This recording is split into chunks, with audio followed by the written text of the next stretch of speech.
Are you feeling a little horny today? Don't let a day go by where you don't at least try to get a little horny. It's always more fun in a group when you are feeling a little bit horny. Welcome back to WeirAuthor-ized. So today I would like to talk about how I actually write my lyrics. So for me, I didn't sit around and read a lot of books and go through a lot of theory. I haven't taken any courses online. I didn't watch a bunch of YouTube videos and things of that nature on like how to structure verse, chorus, bridge, or whatever. I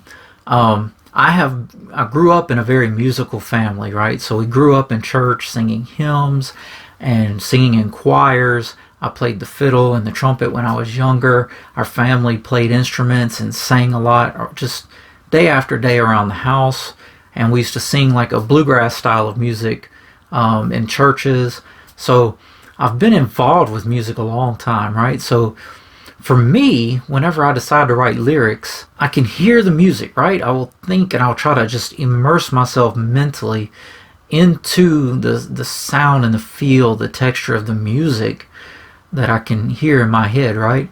Then I'll have my topic, my idea of what I'm wanting to go for, right? You should have a reference. Even if you didn't sing a lot of music, you've been listening to music your whole life. So you should have a reference of the things you like, and you should be able to kind of pick out like, why did this artist enunciate the way he did? Why is his pause here or there, right? How are they delivering dynamically the lyrics that they're doing, right? And what is the reason behind that? And how does that fit with the music, right? Are they coming in ahead of the beat, behind the beat, on the beat, right? So as you're picturing right into this genre and your favorite artist, as a lyricist, you should be dissecting not just like the words, but how does it blend with the music, right? And then what I usually do is I'll try to hear that in my head. How would I sing these lyrics on this style of music, this genre, if I were doing it off of your favorite artists and what you have internally? You can kind of structure and feel the pace of how the lyrics need to be, right? So if you're structuring your lyrics right, and a lot of times you'll factor in like syllable counts, right? So if I've got 5 syllables in the first line and then 2 syllables in the next line, I don't want to be 3 syllables in the next line. So that may not be wrong, right? If that's how you're feeling it, that's how you're hearing the vibe, right? So sometimes what you can do, if you only got three syllables, 3 syllable count in the third line, you can stretch it out certain words, right? So you'll need to learn like certain vowels and certain moments where you could stretch and kind of deliver that, elongate that 3 syllable count so that your time musically is still on par with the 5 syllable count lyrics. All right. So, but you should be able to hear those moments and be able to deliver that in your head.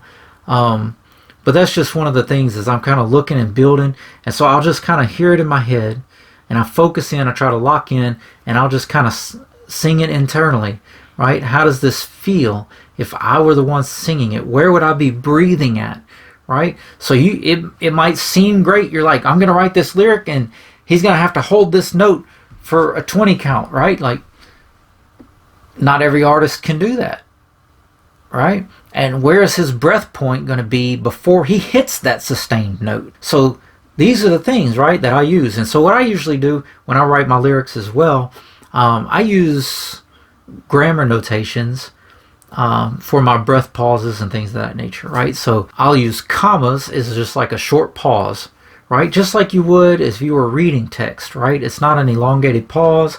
It's not for multiple counts. It's just a quick, like sometimes even subtle pause in the lyrics just to give a little breath, a little space. It's a breathe moment as well, right? You can mark that pause. That's a time for the singer, the artist, to be able to breathe just enough to continue on with the next stretch, right? And then I'll use 3 dots to indicate a longer pause, a little break within the lyrics, right? And so that seems to work well to be able to signify, right, short pauses versus a sustained pause for dramatic effect, right? And then, of course, you can also use dashes as a similar way of doing that. But I'm not a big fan of dashes just because AI has ruined EM dashes in text, right? As soon as you see an EM dash, it's like AI wrote this. So that's why I steer clear of dashes at this point. Of course, you use a dash, but it's not an EM dash, it's normal for a hyphen.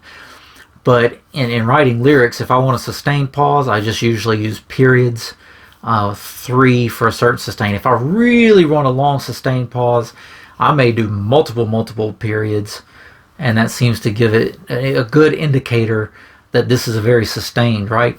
I will also do that a lot of times with lyrics, right? If I want a certain vowel to be extended, I really want to see the artist or hear it, right? It's really like drawn out. This is a part to really kind of hang this note and extend it out. I'll just put multiples of that same vowel. Like if you want to do you want it to be, if you're doing R&B, let's say, and you know, right, that's really sustained, it's really drawn out. You just put a bunch of highs in there and then let the artist be creative, right? They'll hopefully do a whole lot better than I did. But you get the idea, right? You should be able to and hear it, right? And find a way to indicate that in your lyrics, right? It's just production cues, production notes. Now, as a lyricist, I don't necessarily want to be a producer, but it helps a producer when he can see that you see it as well, right? You're helping move things along by providing a little structure so that when a producer or an artist gets it, they can look at the sheet and they understand, I need to pause here, I need a sustained pause there, I need to sustain this note, I hold it out. As far as the rest, as to whether or not they run up, they run down, how's the music operating all around that, I'm a lyricist. Let the producers and the artists figure out all of that. They'll be working with vocal coaches to help figure out how they should enunciate a certain word. I'm just the guy that writes, right? But it helps if the guy that writes has an inkling, has an understanding of how music works and how things should appear for an artist, right? And these are things I'm still learning. I haven't perfected it. I haven't even been signed by anybody yet. My hope, my dream is to actually have my music enter into the mix somewhere with a legitimate artist and really have my career as a lyricist take off. But what I can say is that if you go check out WeirAuthor-ized, you can look me up YouTube, you can look me up in Spotify. Go listen to the lyrics of my songs, right? So what I'm currently doing is I use Suno to produce high quality demos of what my lyrics could sound like if they were picked up, right? So right now I'm releasing like one a week. I have a backlog. I'm at 300 and hold on, let me check real quick. I'm at 378 lyrics right now, on a goal to write 1,000 original lyrics by the end of 2027. And just even this early momentum push that I've had getting into the 300s, I have learned a lot about how to structure my lyrics so that it can sound proper when it's being sung. You know, honestly, Suno has helped with some of that, right? Because you can have a vibe, you can have an inkling of what it would actually sound like if an artist were to get hold of your lyrics. And that's one thing that I think is really cool with AI. But of course, my goal is to work with human creators. That's the dream of any lyricist, right? Like, it's fun to play around with AI tools, but at the end of the day, you want to be in the studio with an amazing crew, an amazing vibe, and create something fresh. So the fault of AI is that it can produce, but it can only produce off of what it's learned from. So creating something completely new, completely original is very hard to do with AI. Whereas an artist, a human, can have an idea that is outside the box, outside the norm, and they can find that within your lyrics, you can work and collaborate and be able to elevate and bring in something brand new and fresh. And that's what every creator, I think, really dreams of, really wants to get involved with. I know that's my dream. And so, yeah, I don't really dig in and study theory all day and all of that. I do take a lot of care in how I structure my lyrics and the feel and the vibe, and trying to convey each genre that I write in properly. If you have any questions, any thoughts, if you would like to know more about any of the things I touched on, just let me know in the comments. I'll try to make another video and kind of really just dive into more of the workflow and how I actually use AI in my creative process, and what I'm doing step by step by step, trying to get my shot of being in a writer's room somewhere so that I can create for legitimate artists. Follow along. I have a website, WeirAuthor-ized. I have a Facebook page. I have a link tree. Go check me out everywhere if you'd like. Follow along with this adventure. 1,000 original songs by the end of 2027.